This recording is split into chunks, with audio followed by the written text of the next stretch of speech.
Assalamu alaikum туғандар.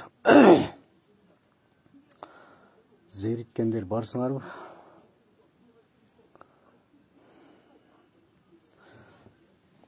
Келгіле бір кептен салып, бір сөйлесөлі.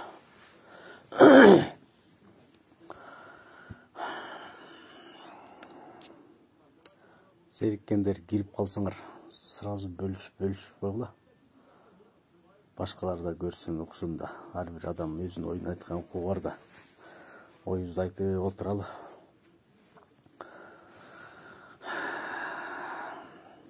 Мен бұл Facebook'a көп кірбегендіктен бұл жерде актив менікі 0 да. Көп көрбейді да, көп елдерші. Мен эфир қылып отқанымда. Ошон үчүн бөлүшүп койсоңор тез жетет. Туғандар.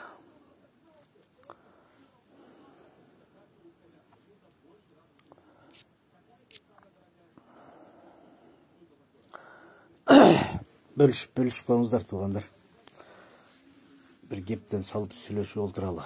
Зериккендер болсо киргиле. Ой, бөлүшөлү. Бөлүшүп койбосоңуздар, менин активим азыр түшүп калган да туғандар. Көп көрбөй калат, жетпей калат, бөлүшпөсөңөр. Бөлүшсөңөр гана жетет.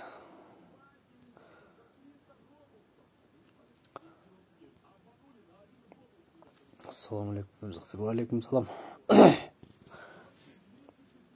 Көп адамдарды топтоп алып сүйлөшпөйлү, кандай дейсиңер? Башкаларга дагы бөлүшүп салбайсыңарбы?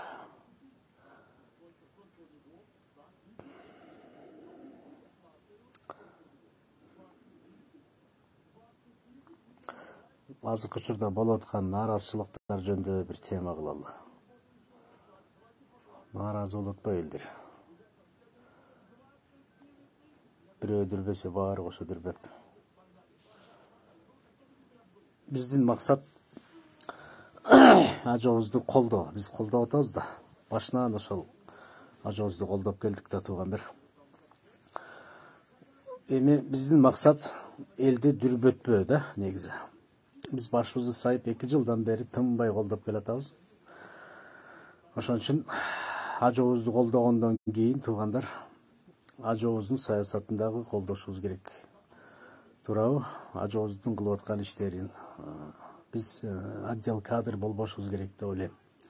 Мейли, если ошол кадрлар, отдел кадрлар ичип жеп аткан фактылар болсо, анда айтабыз, туура айтыш керек аны.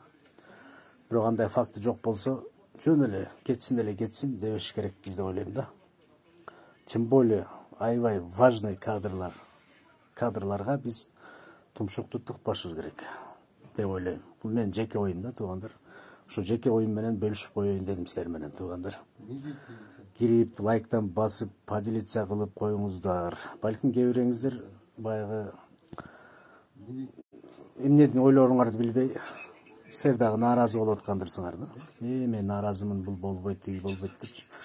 Бирок биз ушинтип 30 жылдан бери ушинтип келдик туғандар. Нааразы болупчу. Ушинтип нааразы болуп келдик баарыбыз. Биздин ата-энелерибиз да нааразы болуп келген да. Мен азыр өзүмдөн эсимдегини айтып берейинчи. 15 жыл мурун, 15 жыл мурун болду. Бакиевдин убагын айтып берейинчи силерге. Ошол эле бир оюн менен бөлүшүп коеюн деп атам да туғандар. Ошол кезде биз эми жаш болчубуз да. Биз жаш болчубуз. Саясаттын сысын билчү эмеспиз. Биздин ата-энелер жакшы билчү, бардык нерсени билчү. Туура, абыйса мен эфир кылып. Ошол кезде эле негизи свет маселеси көтөрүлгөн, эсиңерде барбы туғандар? Бакиевдин убагында. Свет маселеси көтөрүлүп, ошол кезде баасын көтөрөлү десе, эмне кылдык? Биздин ата-энелер эмне кылды? Кууп салды ажообузду. Кууп салдык да. Бул ачуучундук да. Ошол электр энергияны көтөрүш керек экенин билип туруп, бирок көтөртпөй кууп салдык. Нааразы болупчу. Ошондой карабайсыңарбы? Эми ошолордун ата-энелери, биздин ата-энелер ошондой ошол кылыкты кылды. Ошонун кесепетин биз көрүп атабыз да. Ошол кризиске биз түшүп атабыз да азырчы. Энергетика тармагы кризис болуп атат, светтер өчүп атат, суулар тоңуп атат. Туурабы? Адамдар тоңуп атат.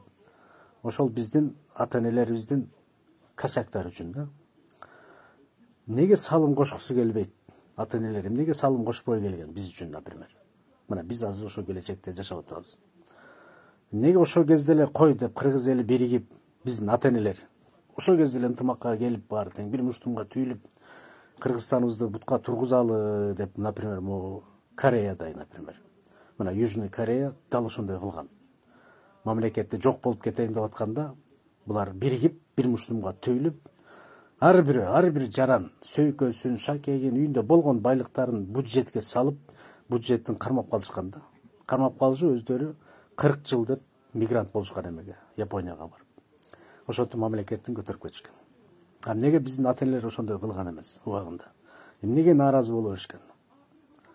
Мынакей биздин ата энелер ошентип нааразы боло берип, мына мен кыйналып атам, биз эптеп жан багып атканда, сен кайдагыны ойлой бересиң, кайдагыны чыгара бересиң дей берип, биз азыркы учурда кыйналып атабыз да. Эми биз дагы ошолордун жолун жолдоп атабыз биздин ата энелердин. Биз дагы нааразы болуп атабыз. Биз эптеп жан багып атканда депчи.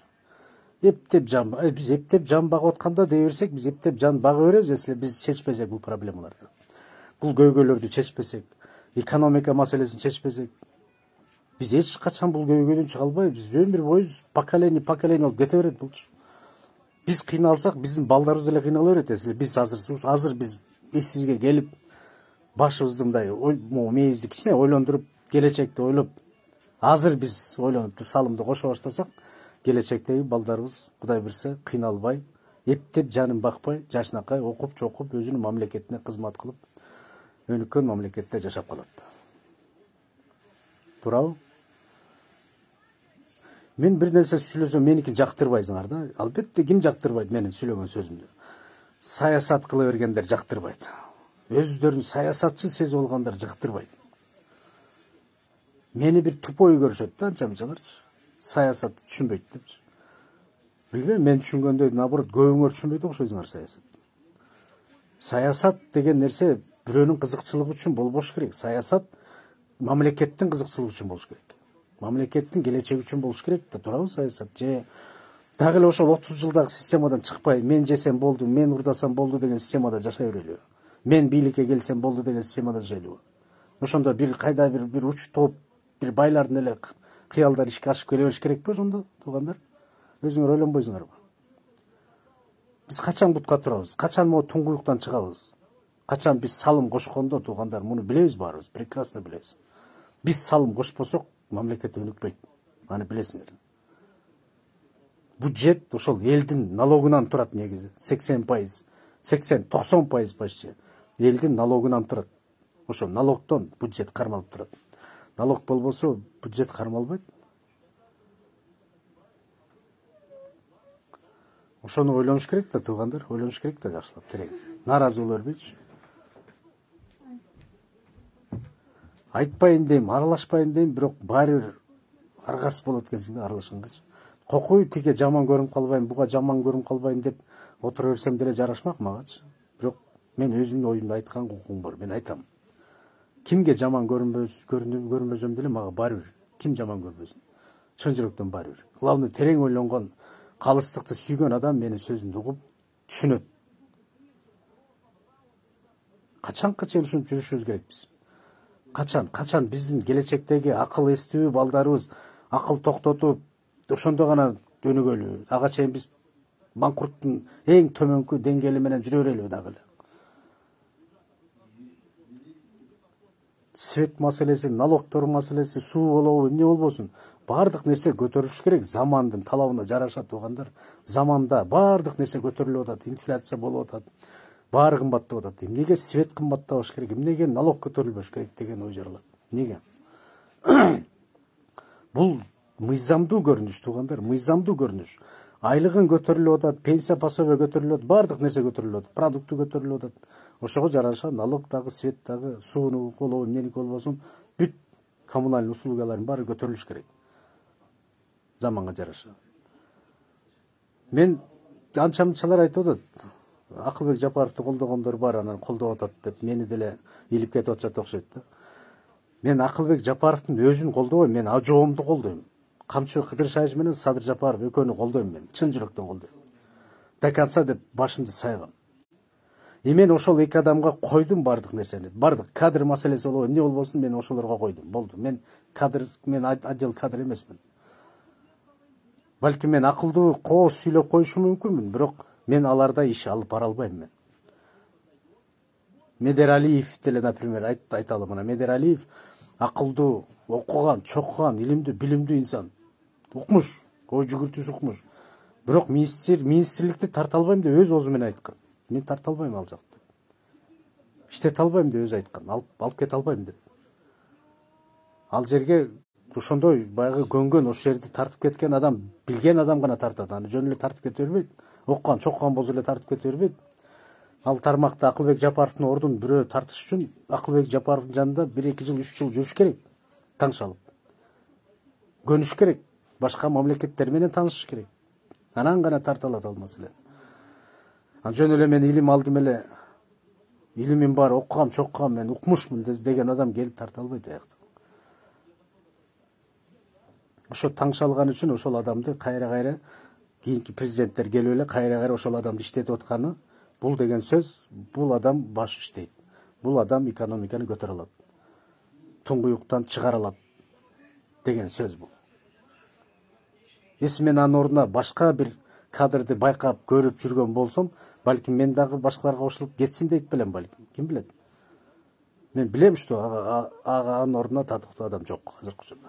Жок. Ошон үчүн калыс болушубуз керек, туугандар. Ажообуз өзү чечет. Если ошол адам коррупцияга малынып, мыйзамсыз иштерди кылган болсо, жооп берет. Жөн эле иштен кетип калбастан камалып да кетет ал адам. Аны билебиз, ажообуз өзү айтып кеткен, эскертип кеткен келгенде эле. Туугандар, болдугула, токтотолу. Тигинин адамы, мунун адамы дегенди токтотолу. Иштейли. Бар кадрды иштетели деп өзү айткан башында. Мен эсимде бар. Ошон үчүн туугандар, ыйлактай бербейли. Мен дагы силерге окшош араң жанымды араң эле багып жүрөм мен делечи. Араң эле мен мамлекеттик иште иштебейм. Жумуш по сезону иштейм. Жумуш чыкса чыгат, чыкпаса жок дегендейчи. Мен деле силерге окшошмун. Бирок мен салымды кошкум келип атат мамлекет үчүн. Мамлекеттин келечеги үчүн, балдарымдын келечеги үчүн. Балдарым бизге окшоп ушинтип жүрбөсүн. Жумушу жок. Мигрант болуп жүрбөсүн деген ой максатта мен азыркы учурда көтөрүлүп аткан нерселерге мен макул эле болуп атам. Ошол свет болобу, налог болобу, эмне болбосун, макул эле болуп атам. Туура эле чечим. Биз ошол нерселерди ыйлактабай төлөй турган болсок, бюджетибиз көтөрүлөт, экономика көтөрүлөт. Ошонун негизинде көп деген завод, фабрикалар салынат, мектептер салынат, жолдор салынат дегенде. Качанка чейин биз мектептерди, жолдорду, завод, фабрикаларды карызга алып салдырып салабыз? Качанка чейин? Бюджеттен да сала турган бололу да келечекте. Өзүбүздүн акчабызга, бардык нерсени өзүбүздүн акчабызга сала турган бололу да. Ошондой болсун десек, анда биз азыр ыйлактабай, тырчыбай беришибиз керек. Мамлекетке баш ийиш керек.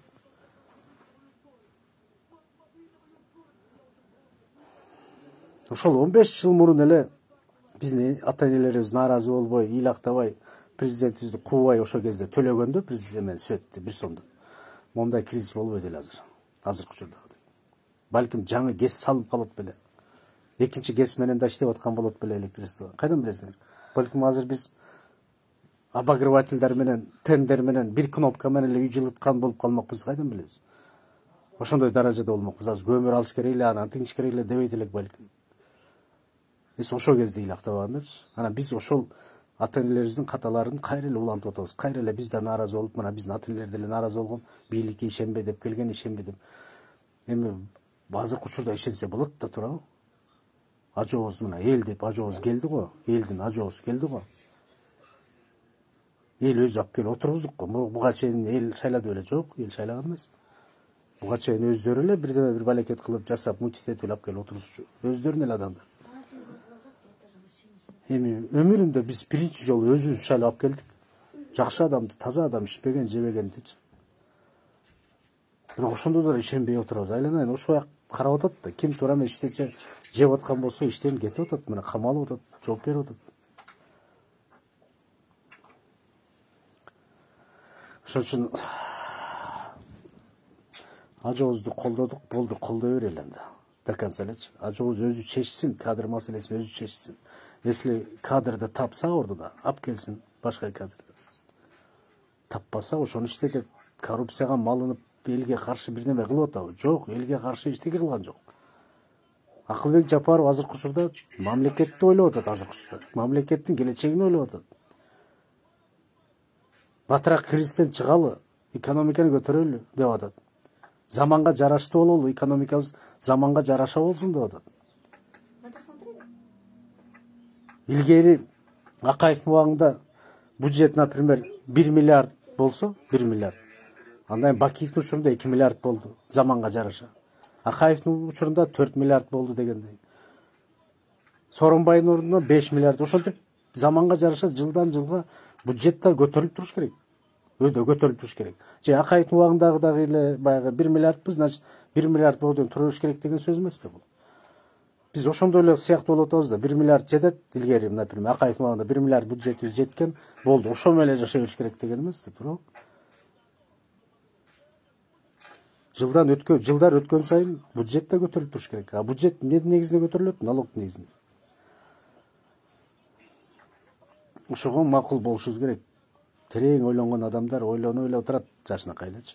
Анан терең ойлонбогон адамдар ата-энелеринин жолдорун жолдоп, ата-энелерибиз туура жашаган, ата-энелерибиз тим эле ыйык ката кетирген эмес, тим эле укмуш. Ошондой жашагандар бар да элечи. Менин атам, менин энем кетирген, светти көтөргөн үчүн кетирип салган тиги бийликти. Биз да кетиребиз дегендери бар азыркы учурда жаштар.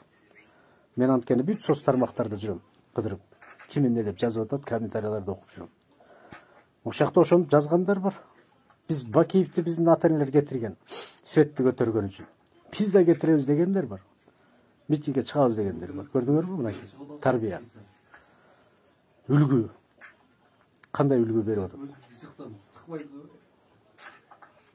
Да жакшы, менин баягы мен жалпылап айтып атам да, бирок менин лично өзүмдүн ата-энем, менин тууган уруктарым бирөөсү да митингге чыгып бейбаштык кылган эмес. Мамлекетке баш ийип эле өмүр бою мамлекетке баш ийип эле жашап келет. Менин тукумум полный. Ошон үчүн мен балким алардан үлгү албай калгандырмын балким. Ошон үчүн азыркы учурда силердин алдарыңызда отуруп өзүмдүн оюмду айтып атам. А менин ата-энем дагы ошондой болуп бейбаштык менен митингтерге чыгып ошентип жүргөн болсо, балким мен деле азыр ошолорду көбөр тутуп, менин ата-энем ошенткен, мен ошентем демекмин, балким, ким билет. Биздин кылык жоруктарыбыз кийинки поколенияга калып кетип атат. Кийинки поколенияга үлгү катары калып кетип атат. Биздин ушул бейбаштыгыбыз азыркы учурда баарыңар байкап атасыңар, бул бейбаштык. Жөн эле ол жоктонуп митингге чыга калып, ол жоктонуп тиге сын айта калып, буга сын айта калып, сөгүп, ашатып, арнамыздан чейин шек келтирип, жеке личностька өтүп, бойго чакырып ажыбызды келесе болуп атабыз да, көрүп атасыңар да. Ушунун баары келечекке үлгү болуп атат да. Келечектеги биздин жаштар ошондой болуп чоңойот алар да. Бейбаш болуп. Ошол туугандар. Биз ажобузду колдойбуз деп, биз активист атка кондук, патриот атка кондук. Туурабы? Ошого жараша биз тетиги бийликте отургандар анча-мынчалар түшүндүрө албаса, биз чыгып түшүндүргөнгө аракет кылышыбыз керек деп ойлойм. Биз элге жеткизишибиз керек. Жакшы маалыматтарды, так маалыматтарды оюбуз менен бөлүшүбүз керек. Анан тетиги митингчилер, душмандар митинг кылып жүрүп көнгөндөр, жана дежурныйлар дүрбөсө, кошо дүрбөп, алардын чырагына май тамыз башыбыз керек деп ойлойм биз, патриоттор. Патриот аталып калгандар. Активист аталып калгандар. Биз акыл эс менен болушубуз керек. Биздин келечек, биздин мамлекеттин келечеги, бул бийликте бирөөсүн кетсин, тигини келсин, муну кетсин дей берген, бул ончук эмес мамлекет деген.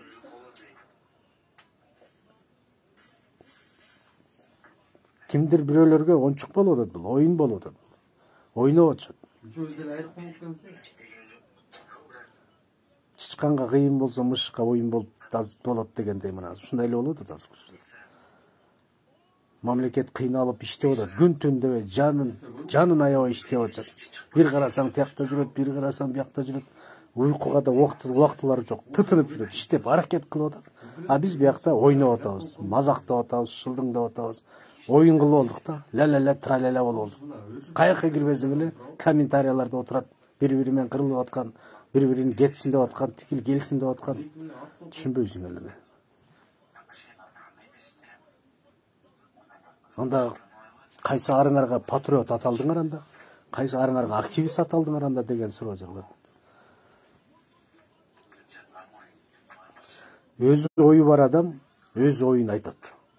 Акыркы күндөрү карасам, чота баарынын эле ойлору бир болуп кетти. Ал эмне деген сөз, ал деген сөз, баары тигинин сөзүн туура деп атат деген сөз.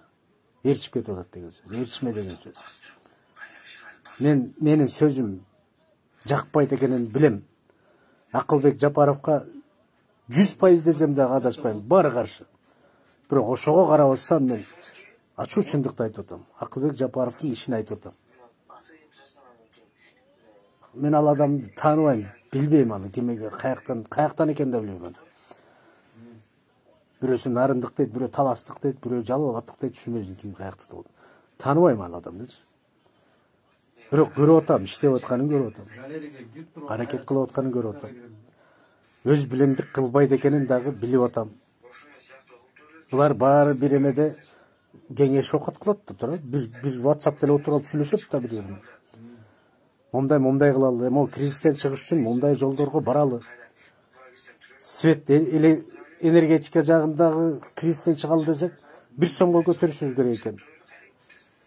Мамлекеттин бюджетин көтөрүш үчүн налогторду көтөрүш керек экен. Деп ойлонуп сүйлөшүп анан ошо жолдорго барып атат да. Булар таза экенин биз билебиз. Алар өздөрү да билет таза экенин. Ичип жебей, алдабай, чын дили менен иштеп атышат. Ошон үчүн эч кимден коркпой, как положено иштеп атканын мен көрүп атам. Бирок биз эл ошол жанагы нааразы болуп, жана дежурныйлар чыгып жүрбөйбү постоянно элечи. Кудайдын куттук күнү эле чыга берет го митингечи. Ошолордун чырагына май тамызып, биздин анча-мынча адамдар да чыгып алып май тамызып отурат чырактарына.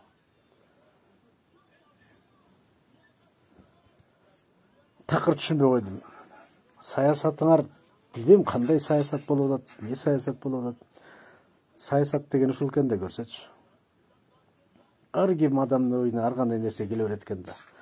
Азыр бир неме айтып туруп, 1 мүнөттөн кийин кайра башка нерсе айтат экен. Анткени 1 мүнөттүн ичинде кандай ой жаралып кетти ким билет. Ал ой кимден келди? Аллах Тааламдан келип атабы ал ой же шайтандан келип атабы? Албетте, бийлик эңсезе, байлык эңсезе, акча эңсезе, ал шайтандан гана келет ал. Мен эч качан бийлик эңсебейм. Креслога жулунбайм. Барбайм бийликке. Эч качан. Мени даже сүйрөп барсаңар да барбайм. Мен ушундай эле жүрө берем. Эптеп жанымды баксам дагы мен мамлекетим үчүн салым кошом. Тырышып жер казсам да таап ошол акчаны берем, налогду төлөйм. Бардык нерсени берем. Мен мамлекетке баш ийип жашап келген мурундагы мыйзамсыз мамлекеттерге деле. Азыр деле ошо жашай берем мен. Мен деле оюмду айтпай жүрө берсем болот болчу негизичи. Башымды оорутпайчы. Не болсо ошол эле. Просто мен ажоому күйүп бышып атам. Мен ажоом үчүн эле күйүп атам. Мен ажоом Камчыбек Кыдыршаев жөкөнү мен күйүп атам. Мен жүрөгүм сыздайт да сыздайт. Ушул эки адам кетирип албайлы ушул эки адамды. Тажатып албайлы ушул эки адамды деген жүрөктөгү мындай кысымдар келет да, мага сыгылат да жүрөгүм. Ошон үчүн чыдабай кетем дагы ачууну айтам, ачуу үчүн. Элге жакпаса койсун айланайын деп айта берем мен. Элге жагыш кыйын экен негизи. Биз чын таза иштеген адамды чарчатып атабыз. А таза иштеген адам любой момент кетип калышы мүмкүн. Любой момент туруп колун шилтеп кетип калышы мүмкүн. Анткени ал адам таза иштеп атат. А таза эмес иштеген адам албетте ал любой способ табат эптеп элдин оозун жабыш үчүн. Хоп, макул көтөрбөйбүз. Макулмун. Мейли сыйыр айткандай болсун деп коюп, өздөрү Кытайдан карыз алып жата бермек. Башын оорутпай, ичип жеп. 1 миллиард карыз алыш керек болсо, алар 2 миллиард карыз алып туруп, ичип жеп, өзүнүн срогуна отуруп кетип калмак, башын оорутпай. Бирок ажообуз таза, эч качан кредит албайт, мындан кийин мондай көйгөйлүү маселелерди кредит менен жаппайт мындан кийин. Как положено, кандай мыйзамдуу жол менен кылат бардык нерсени. Бирок ошол мыйзамдуу нерсеге биз тоскоолдук болуп, тажа тие турган болсок кетип калышы мүмкүн. Башка бийлик келсе мунун ордуна биз бүттү өлдүк анда.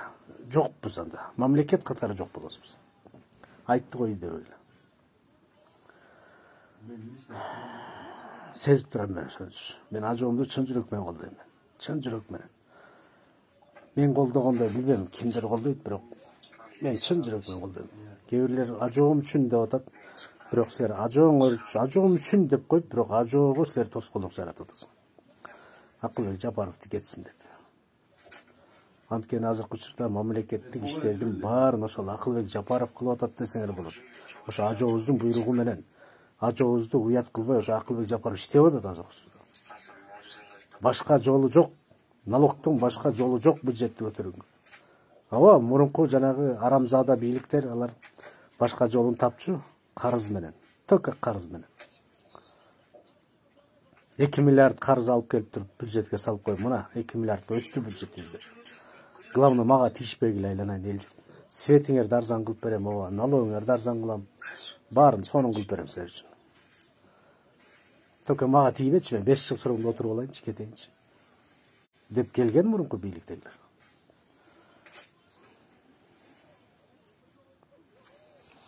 Ошого түртүп атабыз кайра өзүбүз. Жок, сен мага тийбе, мен эптеп жан багып атам. Сен андан көрө карызга алчы депчи. Албетте карызга ала берет. Бирок ал карызды биз төлөбөйбүз. Биздин балдар төлөйт келечекте. Биз өлүп кете беребиз, о дүйнөгө кете беребиз. Анан ошондой бир момент келет, карызды төлөй турган. Биздин балдарыбызга, балдарыбыздын балдарына. Анан булар бизди сөгөт. Мына биздин ата-энелер салымын кошкусу келген эмес. Светти кымбаттатам десе, бийликти кубалай ишкен. Эми биз ошол карыздарды мына төлөп атабыз дейт да. Туурабы? Ушул негизи эле мындай терең ойлонсокчу, коррупция болобу, коррупция, карыз, ушунун баарына мамлекет эмес, биз күнөөлүү экенбиз. Биз эл күнөөлүү экенбиз. Биз ошо жолго түртөт экенбиз. Ал деп түртөт экенбиз. Бирок алып койсо кайра доомат кылат экенбиз. Эмнеге алдың депчи. Эмне себептен алдың дейт экенбиз. Чеч дейбиз. Чечип атса, эмнеге чечип, эмнеге бизге асылып атасың дейсиң. Элементарный смогду айтсакчы. Смогду өзүбүз кылабыз. От жагабыз, резина жагабыз. Машинанын тотализаторун сатып, машинанын кольцаларын алмаштырбай, сальниктерди алмаштырбай, түтөтүп, капкара түтүн менен дуркурап айдайбыз. Анан чечпейсиңби деп доомат кылабыз.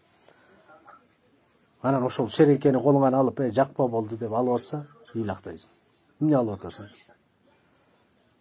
Көрдүңөрбү? Анан ошондон мамлекет коркот да, биз ошондо жинди болуп атсак, дүрбөп атсак. Анан ичип жейм деген мамлекет ал коркот, кеткиси келбей эмне дейт ал? Всё, көтөрбөйбүз дейт. Светти, налогту көтөрбөйбүз, смогту чечебиз, жолун таптык дейт дагы. Өткөндө ким айткандай. Жолун таптык дей берет дейт, бирок ал жол кайсы жол? Ал карыз дейт, башка жок вариант. Башка жол жок. Карыздан башка жол жок. Карызга алат да жабат, болду. Башын ортпойт деп айтып атат. Коррупцияны да өзүбүз гүлдөтөт экенбиз, өзүбүз кылат экенбиз аны. Карапайым эл. Ой, балекеттиң алайын, ме кой. Кой ботом ме чай ичип. Главное, меникин бүтүрчү айланайын, меникин бүтүрчү дейбиз биз.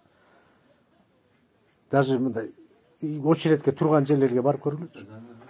Бири-бирин сыйлашпайт, ызылдашып аткан, кырылышып аткан, бири-бирин түртүп кирип аткан. Эмне эле жулунат десе көрсө, чөнтөгүнө акча берип коюп өзүнүн ишин бүтүрүп кете берет экен. Анан ошентип коебуз, бирок бияка чыгып алып кыйын болобуз. Чечпейсиңби коррупцияны? Коррупция гүлдөп кетти, гүлдөп кетти. Неге гүлдөп атат? Анткени сен очередке тургуң келбейт. Ошон үчүн акча бересиң. Соттошкуң келбейт, мыйзамдуу жашагың келбейт, мурункудай эле ме деп колуна берип эле бүтүрүң келет, бардык иштин бар. Анан чечпейсиңби дейт. Тобок. Ошол 2,5 миллиардка өзүбүз карызга сайганбыз. Убагында Атамбаевди. Өзүбүз ошого жедирдик. Өзүбүз же кой дедик, ал дедик. Бизден ал, же дедик. Kim күнөөлүү, бийлик күнөөлүү. Биз шунчалык кандай десем, билбейм кандай калык болуп калдык биз. Жалпак тилде айтканда, биз өзүбүз, например, тиги балдарга, например, беребиз, телефонду беребиз. Хотя болбойт, бербеш керек. Телефонду берсең, балаң туура эмес тарбия алып калат, туура эмес чоңоюп калат. Ошону беребиз да, туура эмес. Бирок беребиз, мен деп, только мен жанымды койчу дейбиз. Конфет бересиңер, эптеп оозун жапсын, ыйлабасын дейбиз. Мен деп, конфет беребиз, бирок конфет зыян, аллергиясы бар, бирок ага карабай бере беребиз. Биз эл ушундай экенбиз. Билип туруп кылат экенбиз бардык нерсени. Бирок крайнийди издей беребиз. Ошону берип сен аллергия кылдың балаңды. Ким күнөөлүү болот? Врачтар күнөөлүү болот. Туура эмес дары берип коюптур, туура эмес лечение кылып коюптур дейбиз. Врачтан крайнийди врачты кылабыз. Телефонду беребиз, бүт аң сезим бузабыз. Ким күнөөлүү? Телефон күнөөлүү болот. Биз эч качан күнөөлүү болбойт экенбиз. Биз ак экенбиз. Ошондой эле сыяктуу мамлекетте деле биз өзүбүз монтип берип атабыз, кылып атабыз бардык нерсени. Бирок крайнийди издеп атабыз, мына мамлекет күнөөлүү, президент күнөөлүү.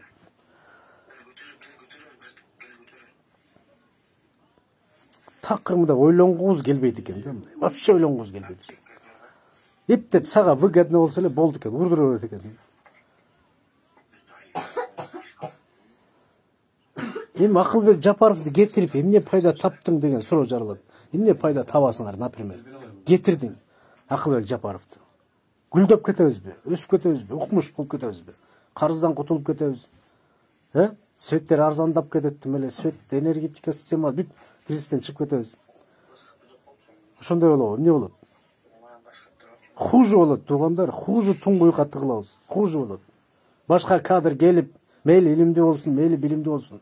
Ал келип ал тармакты тартып кеткичекти, пока көңгү чөктү, пока тиги сатылып, тиги алданып, буга алданып, тигинин сөзү сүйлөп, мунун сөзү, тигинин адамы, мунун адамы болуп калып айланайын каш болот анда эле.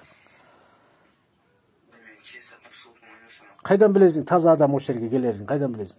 Балким Атамбаевдин адамы келет, балким НПОнун адамы келип калат, балким Адахан Мадумаровдун адамы келет, же Путиндики келет, же Байдендин адамы келип калат, кайдан билесиң?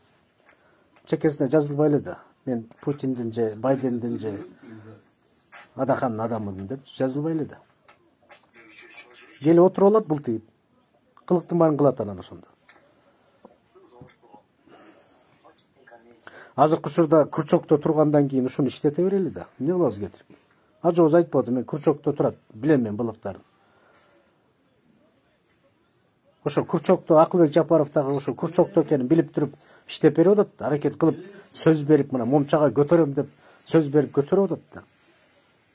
Ошо былыктары болгон үчүн, Курчокто илинип турган үчүн аракет кылып атат, тытынып атат да. Эси таптаза апапакай болсо, антип тытынып кыйналбай эле ал деле эптеп күнүм өтсө болду деп жашамак да. Туурабы? Кокуй тияктан карызга ала коелу, бияктан карызга ала коелу деп ажообуздун башын айлантып. Срочно карызга албасак, бияк тармак ойлгон атат, пул тармак ойлгон атат. Момчага карызга алып келе коюңуз эми ажообуз деп ажообуздун башын айлантып Кытайга жиберип.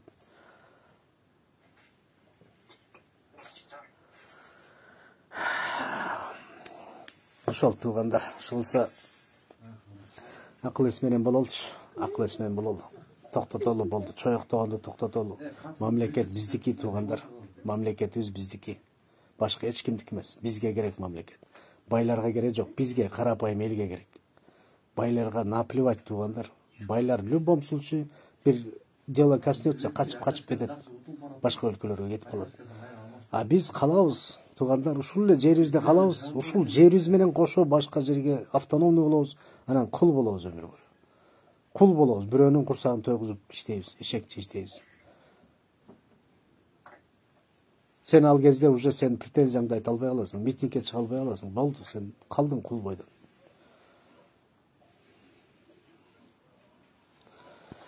Ошон үчүн азыр ойлонушубуз керек. Ойлонуп, ажообузга жардам беребиз, ажообузду колдойбуз дедикпи, болду, колдош керек. Аягына чейин. Бүт маселенин баарын ажообузга берели. Кадр маселеси боюнча өзү чечсин. Коррупцияны мына Камчы Кыдыршаевичке берели, коррупцияны ал чечсин. Урулар болсо кармасын, камасын.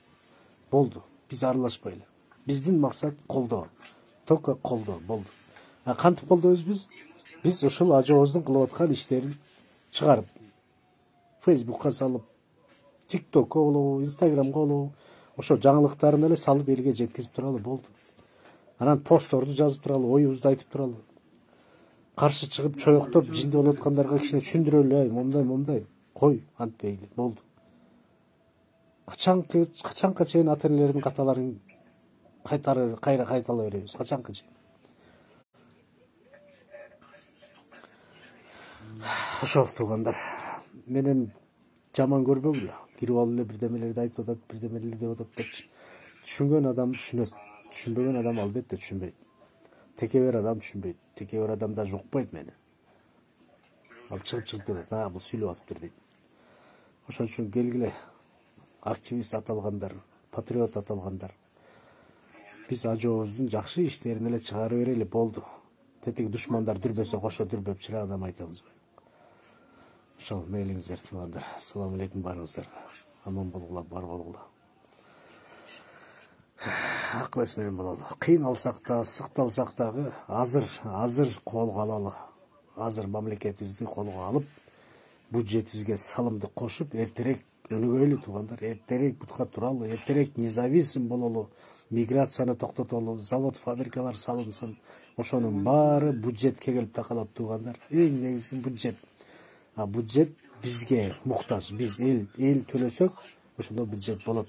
Биз төлөбөй кача берсек, мен эптеп жанымды багып атам десек, анда биротолу эптеп, септеп, жан багып, автономный болуп, бирөөнүн курсагына багып жашайсың. Бирөөнүн курсагын тоюп. Өмүр бою сенин поколенияң кетет ошондо. Сенин бала чакаң, небере чөйрөң баары кайсы өлкөгө автоном болсоң, ошол өлкөнүн курсагын тоюгузасың. Болду. Ошон үчүн азыр эсибизге келели. Бардык убагында Кореядай болуп, Кореянын элиндей болуп, эске келип, бир муштумга түйүлүп, ар бир карапайым эл элестеткиле, сүйкөсүн, шакегин ар бир берген мамлекетке, бюджетке берген. Жок болуп кетейин деген моменттечи. Берип сактап калган мамлекет. Сактап калып кокуй, мамлекетим калсын, мен мигрант болсом боло берейин пока. Деп 40 жыл мигрант болуп турган мамлекетин өндүрүп коюшту, өстүп койду.